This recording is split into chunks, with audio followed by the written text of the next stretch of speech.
Bueno, resulta que hace 2 semanas habíamos estado acá en la otra hablando con Esther Díaz porque estaba a punto de ocurrir el Congreso Nietzsche y la Ciencia, Congreso Internacional de Epistemología y Metodología, que se desarrolló durante 2 jornadas en la Biblioteca Nacional, en la que yo tuve una pequeña participación. Esther en ese momento contó cómo iba a ser la cosa. Finalmente se hizo. Ella el fin de semana pasado estuvo descansando y hoy la tenemos acá para hacer una especie de raconto, evaluación de lo que fueron esas jornadas. Las tenemos conectadas por teléfono, a ver si ella nos está escuchando en este momento. Sí.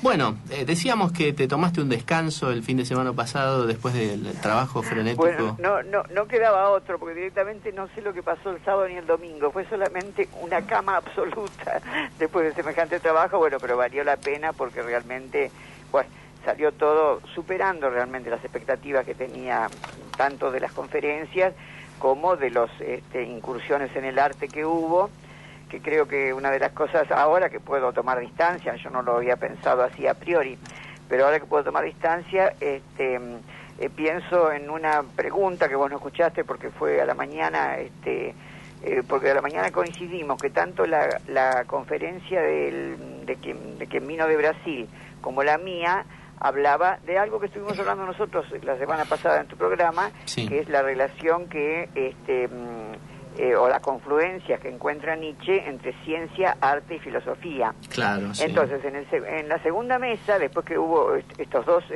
conferencias sobre el tema, sin habernos puesto de acuerdo, se dio de casualidad, volvieron otra vez sobre el tema. Entonces una colega nuestra que estaba en la mesa le contestó, porque un alumno extranjero, no sé bien, pero tenía acento centroamericano, bueno, como una persona del público, volvió a preguntar que no entendía bien cómo era esto de la intersección entre ciencia, arte y filosofía. Bueno, entonces la conferencista, que en ese momento es consultada, contestó una cosa que al final recién, después que terminó, yo la vi claramente. Dice, bueno, yo te sugeriría que te quedes todo el congreso, tanto hoy como mañana, y desde la práctica vas a ver más que las palabras que yo te pueda decir. Claro. Bueno, y realmente fue así, porque no es que en otros congresos no haya por ahí una performance o no haya música, pero en general se hace separada de la parte académica, papers o lectura de papers, digamos.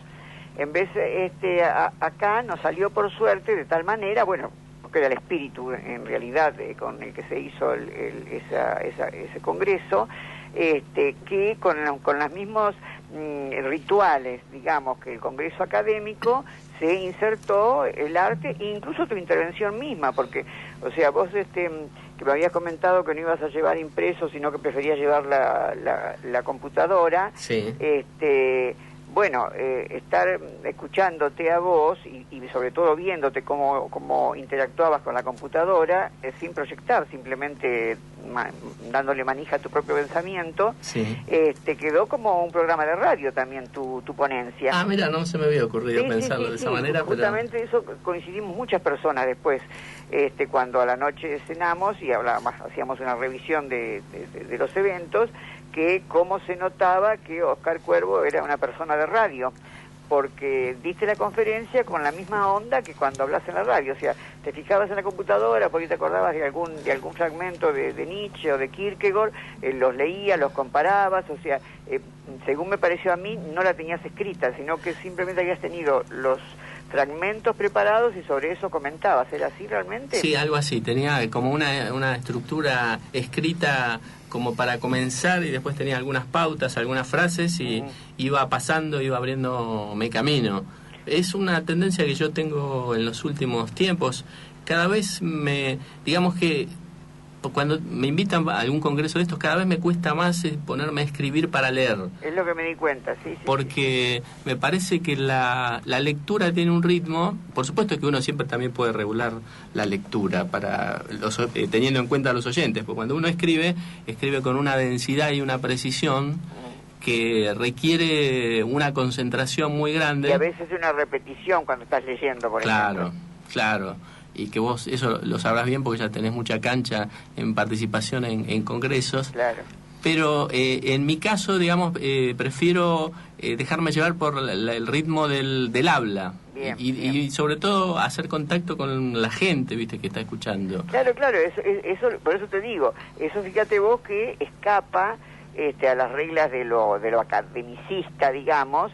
Sin embargo, fue un congreso académico, o sea que eso es digamos lo que me tiene más contenta, que sin haber perdido en ningún momento rigurosidad ni solidez, hubo lugar para el humor, para la reflexión relajada, como fue la tuya, bueno, para incluso la performance propiamente dicha, que si bien es cierto, aparece bueno, un colega nuestro caracterizado como Michel Foucault, sin embargo, tal como salió en la ñ de ayer, no sé si lo viste. No llegué a verlo. Bueno, hay una foto, porque justo habían hecho una producción por los 30 años de la muerte de Foucault en la ñ, y sacaron un recuadro con una foto, pero en primerísimo plano, de Mariano Dor, el que caracterizaba a Michel Foucault, y después hay otras 2 fotos de Foucault, y bueno, realmente es increíble el parecido. Entonces, a pesar de ese trabajo colectivo que hicimos, que tiene que ver con lo estético, porque bueno, te imaginas que lo maquilló una maquilladora profesional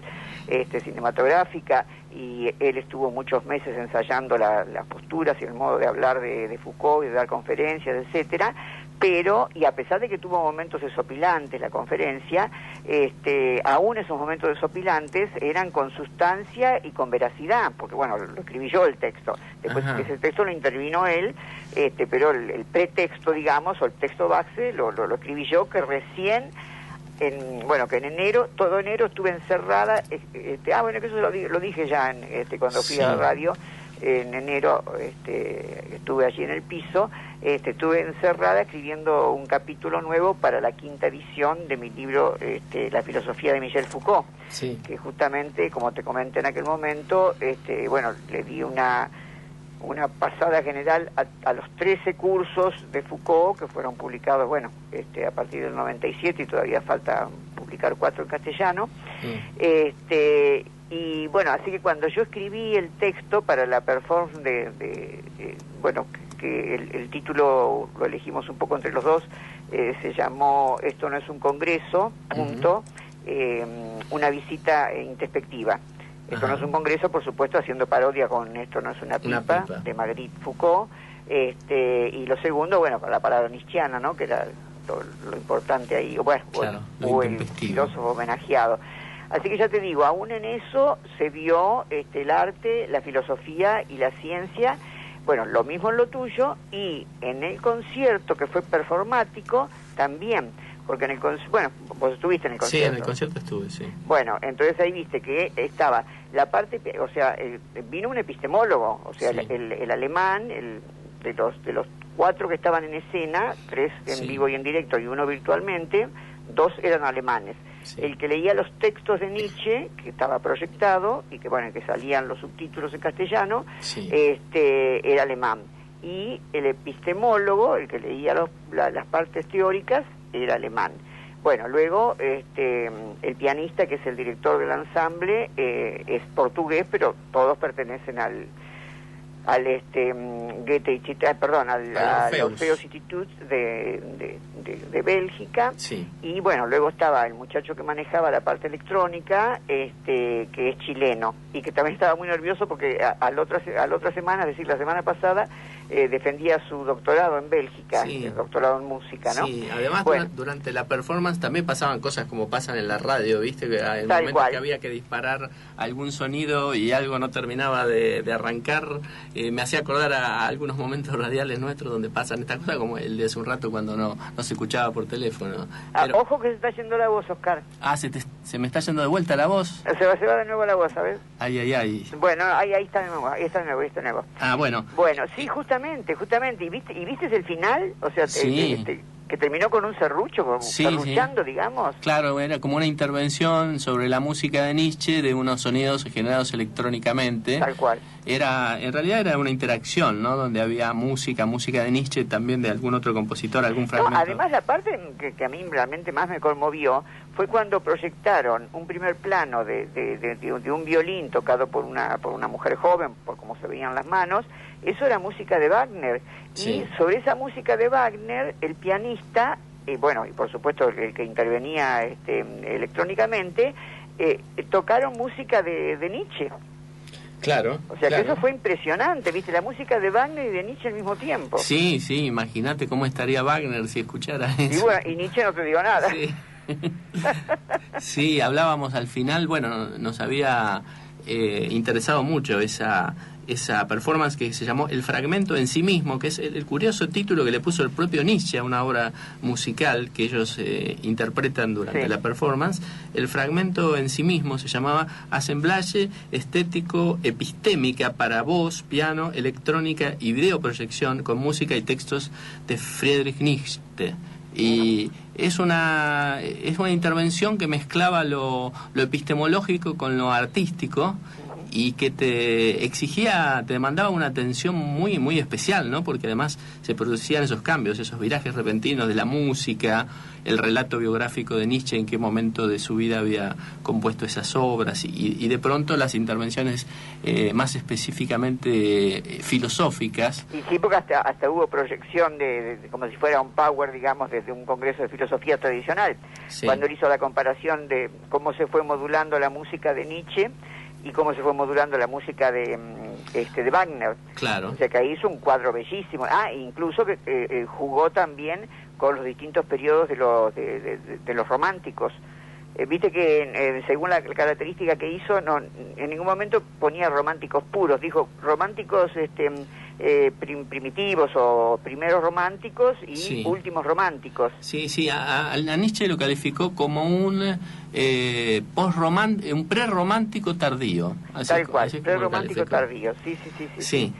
Sí, bueno, además que viene muy bien. Otra cosa también que a mí me gustaba mucho, digamos, porque daba más la sensación de esa multiplicidad que realmente rescata continuamente Nietzsche, es el hecho también de los distintos idiomas que se jugaban, ¿no? Ahí en el escenario. Sí, era muy interesante. Me parece que un acierto ya es el título del Congreso Nietzsche y la Ciencia, porque vos fíjate que yo te lo pregunté hace 2 semanas y lo volvieron a preguntar durante la jornada. Quiere decir que un título que genera tantas preguntas es bueno, porque es productivo, o sea... Totalmente, sí. Invita a pensar. Además vos sabés que el brasileño que, realmente es un argentino que hace 30 años que vive en Brasil, así que yo le decía el argento brasileño, Miguel Ángel de Barrenechea, él que yo lo conocí a través de Mónica Cragnolini, pero no sabía qué libros había publicado él. Y el libro que él publicó, por el cual Mónica me recomienda que lo invite a él, se llama justamente Nietzsche y la Ciencia. Eso lo publicó allá en Brasil, ¿no? O sea que a mí como epistemóloga no tradicional, para calificarme de alguna manera, la verdad es que me pone muy contenta ese tipo de aportes, porque entonces también es, incluso te incluyo a vos, me permito incluirte a vos en lo que, como profesor de epistemología, en lo que voy a decir, que me hago ilusión con que, brillan otras luces en epistemología, no es solamente esta cosa gris y opaca y estrecha de la epistemología anglosajona que nos obligan a estudiar en la Argentina y, prácticamente en toda América, sino que hay las posibilidades de como...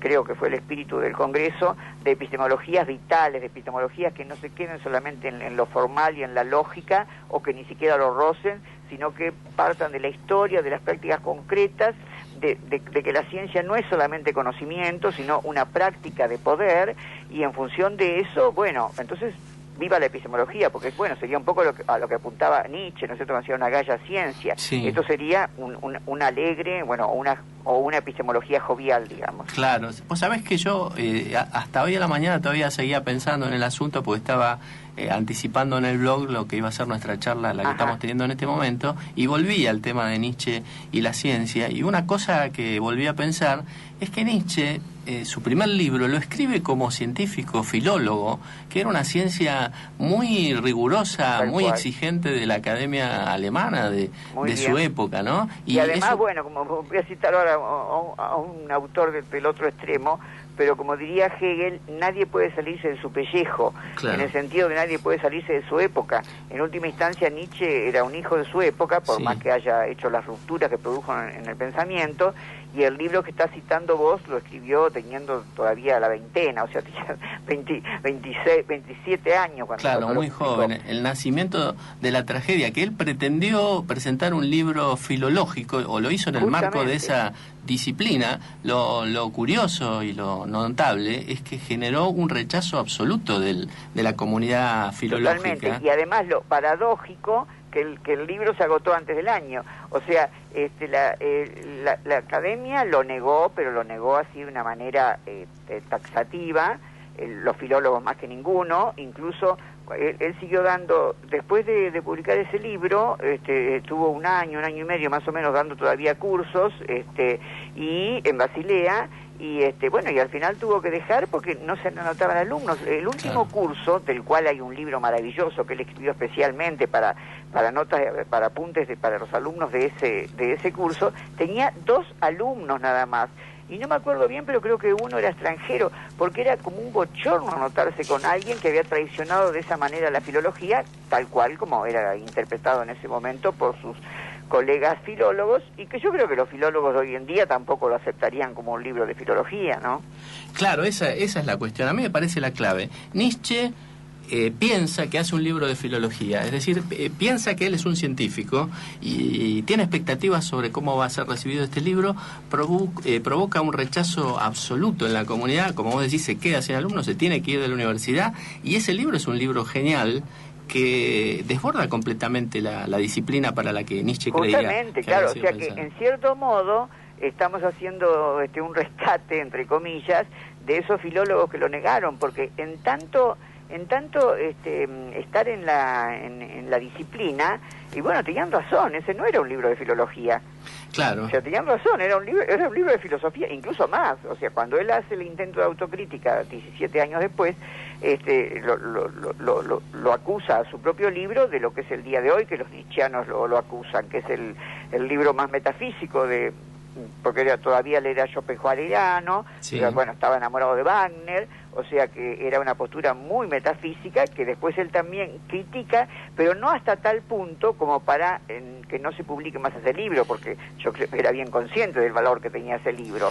Claro, incluso lo que dice en ese ensayo de autocrítica que hace en el 88, creo que fue, él dice que en realidad el tema oculto del libro era la ciencia. Así es, justamente, o sea, y eso dice en la autocrítica. Entonces, cuando uno lo lee, dice, bueno, ¿y a dónde está la ciencia? Porque ahí lo que ves, bueno, mitos griegos, bueno, la tragedia, bueno, Wagner, digamos, como el heredero de esa tragedia griega, y la ciencia no está en ninguna parte.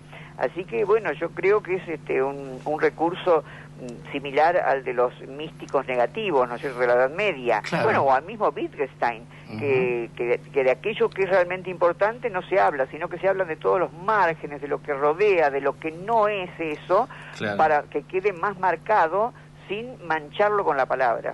Claro, él dice la ciencia concebida por vez primera como problemática, como discutible. O sea, él está fundando una epistemología y una problemática de la ciencia. Por eso mi humilde trabajo, ya, bueno, desde hace muchísimos años, ya lo sabes vos, es eso, dice, o sea, la epistemología es mucho más amplia que esa epistemología neopositivista que se enseña en el 99% de los o en el 95% de los establecimientos de enseñanza, por lo menos de la Argentina, pero también de América en general, porque yo he ido a congresos a México y bueno, son más papistas que el Papa, es decir, defienden más la filosofía anglosajona que los mismos anglosajones, siendo como son los mexicanos tan nacionalistas, ¿no es cierto? Porque en otro orden de cosas, yo me acuerdo que fui acusada de Meliche, ahí mismo en un congreso en Puebla. ¿Qué quiere decir Meliche? Bueno, Meliche, ¿te acordás? Es la amante de Hernán Cortés, que es aborrecida por los nacionalistas actuales, porque en vez de luchar contra el enemigo, aprende el idioma, aprende el español y, bueno, convive con Hernán Cortés, o sea que es la vendida desde el punto de vista de los indigenistas. ¿Pero por qué te acusaban a vos de eso? ¿Cómo? ¿Por qué te acusaban a vos de eso? Y bueno, porque cuando yo defendía, por ejemplo, filósofos como Nietzsche o como Foucault o Deleuze para hacer una epistemología más vital, entonces me decían que yo era vendida a este imperialismo, o sea, que no era capaz de pensar desde nuestras propias categorías. Entonces yo lo que les decía a ellos, bueno, ¿y ustedes en epistemología acaso inventaron una epistemología que no sea melinche? Porque bueno, ustedes hacen una epistemología anglosajona, así que se están vendiendo también al imperio. Sí. Bueno, pero cuando se arman esas discusiones es también cuando los congresos se ponen interesantes, ¿no? Por supuesto, desde ya, lógicamente. Lo que pasa que, bueno, también el ambiente, o sea, por ejemplo, aún en un ambiente totalmente académico, como es el único que conozco en México, a no ser lo poco que uno puede conocer como turista, se nota el tema del machismo, porque eso también era irritante, ¿viste? No solamente que vaya con una teoría, digamos, que rompe la armonía respecto de lo que ya ellos están de acuerdo, que tiene que ser la reflexión sobre la ciencia, sino que sea una mujer. No es casual, no sé si a un hombre le hubieran dicho melinche. Claro. Y bueno, sí, y los mexicanos son en eso, son tremendos. Te invito a una cosa, vamos a escuchar un fragmento musical de Nietzsche para ponernos a tono y después quiero leer alguna de las palabras que vos dijiste en ese congreso.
Hay que aprender a escribir y por lo tanto a hablar como con los mismos pies ligeros con que se baila.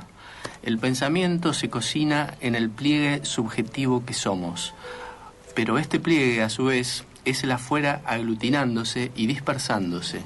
¿Cómo expresarse entonces desde la rigidez de las proposiciones? ¿Cómo lograr un discurso por el que se deslice el sentido? Percibiendo los matices, no dejándose tentar por simplificaciones ni generalizaciones, vibrando con los acontecimientos, caminando sobre la historia. El modo de pensar la ciencia de Nietzsche es inconmensurable con la epistemología en boga y con una de sus funciones, la metodología aplicada como receta. La ciencia en Nietzsche es reafirmación de la jovialidad. Deben soplar vientos hostiles a la vida para concebirla como formalidad lógica.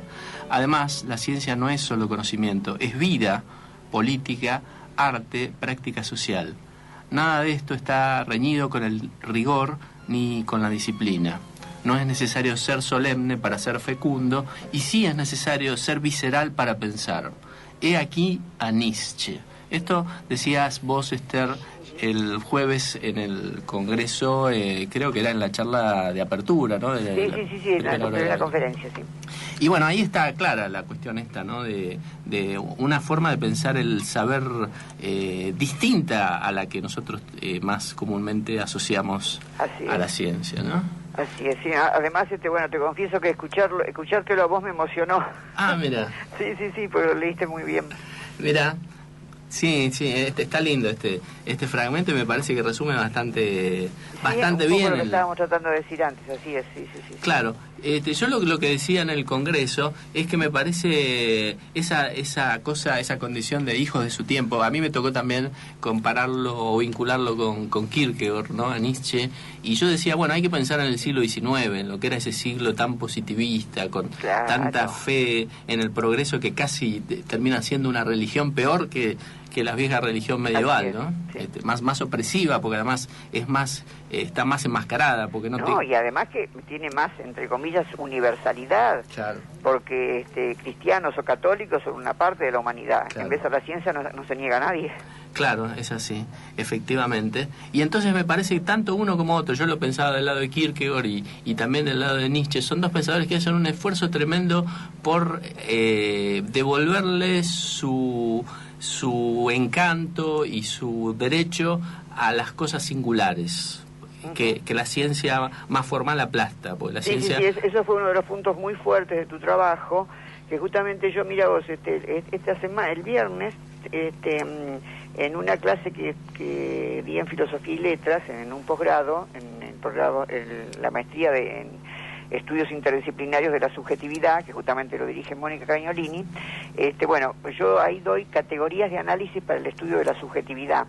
Entonces, como ejemplo de un método posible, porque una categoría de análisis es un método, ¿no? Sí. Lo que pasa que, bueno, si esa maestría la hubieran diseñado los neopositivistas, le hubieran puesto metodología, claro. Como lo diseñó gente ya post-nietzscheana o neo-nietzscheana, le pusieron categorías de análisis. Entonces yo justamente le di como ejemplo a los alumnos, porque había muchos, casi el 50% había estado en el Congreso, como categoría de análisis la que utilizaste, entre otras, la que utilizaste vos.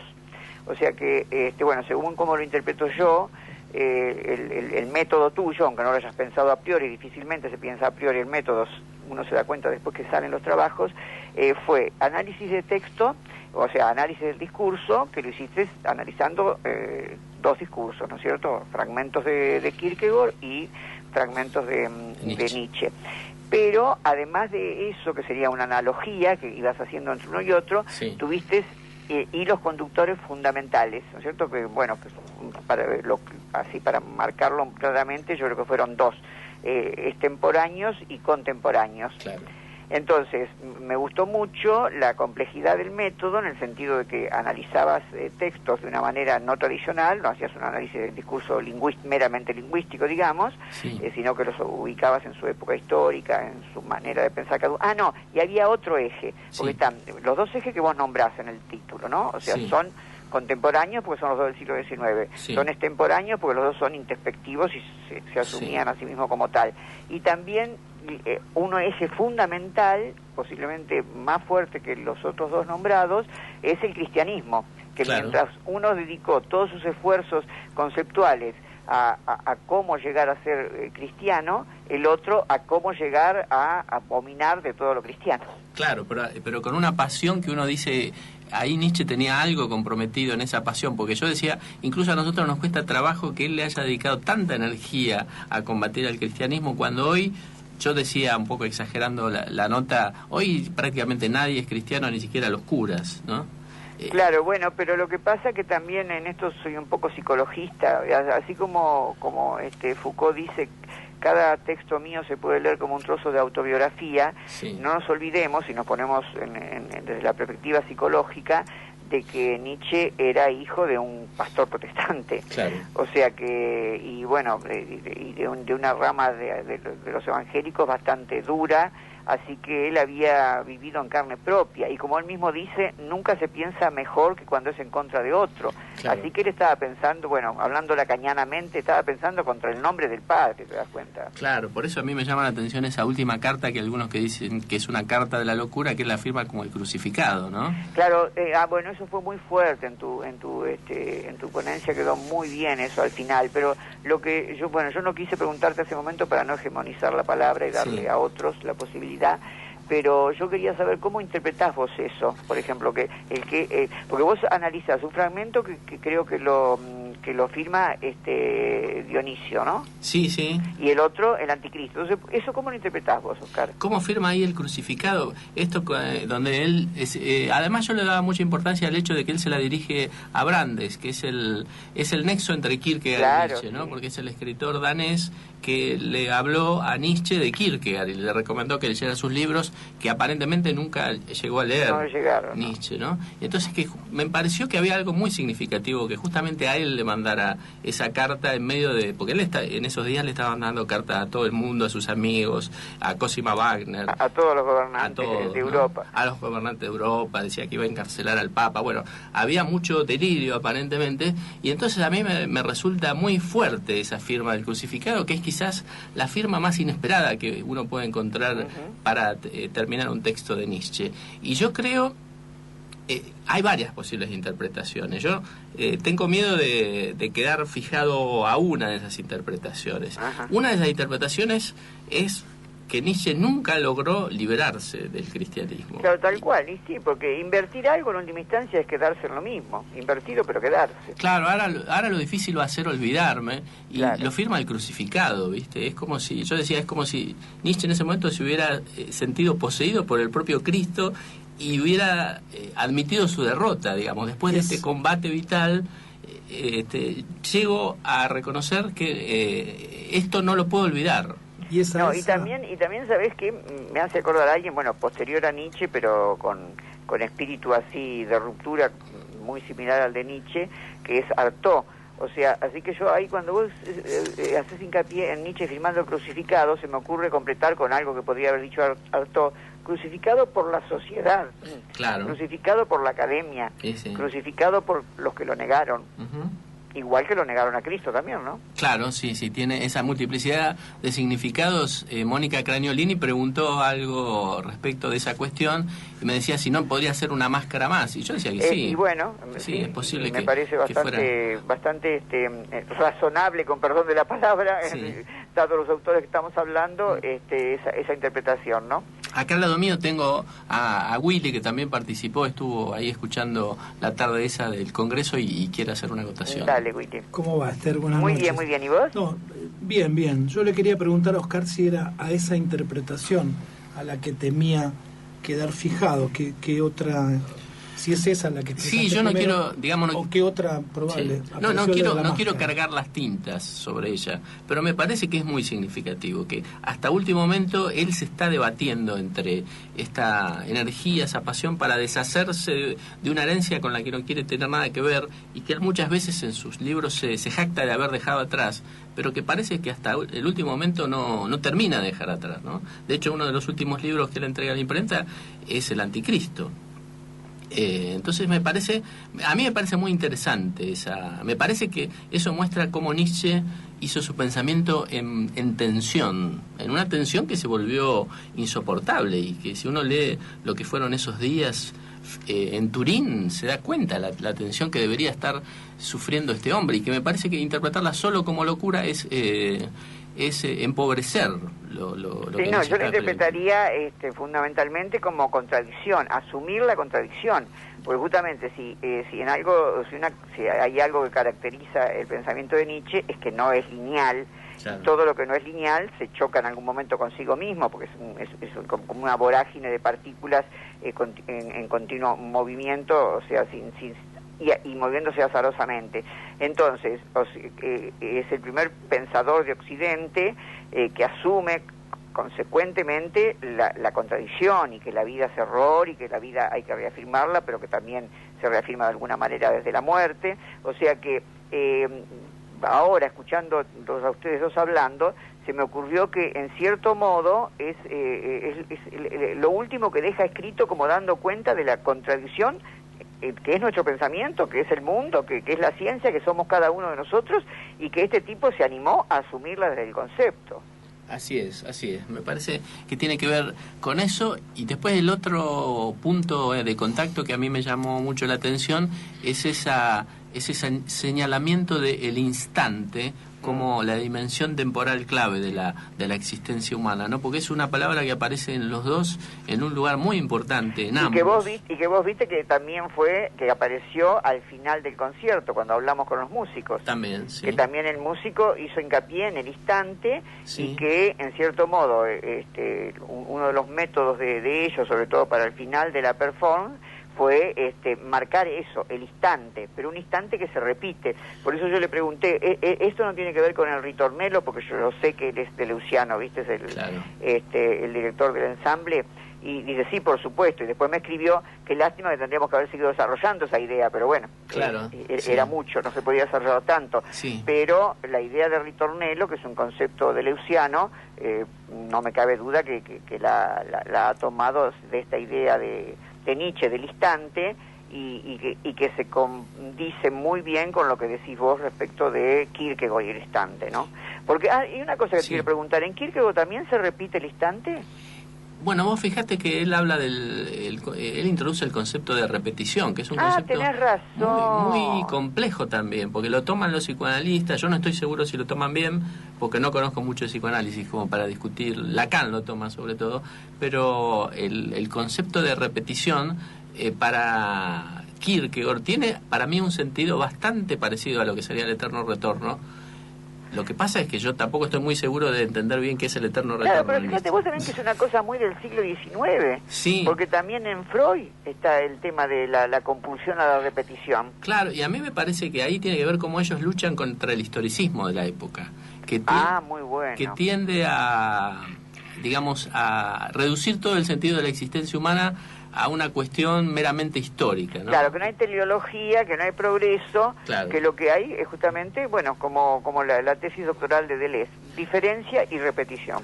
Claro, porque si la historia es la que decide el sentido de tu existencia, entonces, ¿qué valor tiene este instante que estamos viviendo nosotros? Y ahí es donde me parece que tanto Kierkegaard como Nietzsche resaltan la eternidad del instante. O sea, este instante es lo decisivo. O sea, no hay que esperarle el fin de la historia, ni el progreso científico. Ni mirar con nostalgia para atrás, ni el apocalipsis, el instante. ¿no? Sino el instante, es ahora donde se decide la cosa, en este instante.